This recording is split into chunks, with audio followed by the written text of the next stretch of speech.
Το Σύγχρονο Κορινθιακό Οδείο έχει προγραμματίσει για τον Σεπτέμβριο του 2014 μία ανοιχτή εβδομάδα μουσικής. Είναι μια μουσική γιορτή ανοιχτή στο κοινό, όπου μπορεί όποιος επιθυμεί, με μια προκράτηση για λόγους καθαρά πρακτικούς, να παρακολουθήσει σεμινάρια, ανοιχτά μαθήματα σε όλα τα όργανα, συναυλίες, μουσικά παραμύθια, μουσικοθεατρικά δρόμενα.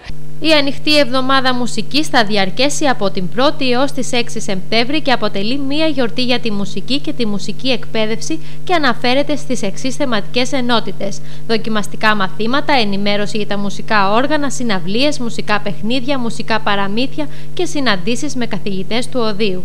Αυτό θα γίνει 1η με 6 Σεπτεμβρίου στους χώρους του Σύγχρονου Κορινθιακού Οδείου στην Κόρινθο και στον Άσο Κορινθίας. Η συμμετοχή στις θεματικές ενότητες είναι δωρεάν. Όποιος θέλει να συμμετέχει, ας επικοινωνήσει με το Σύγχρονο Κορινθιακό Οδείο.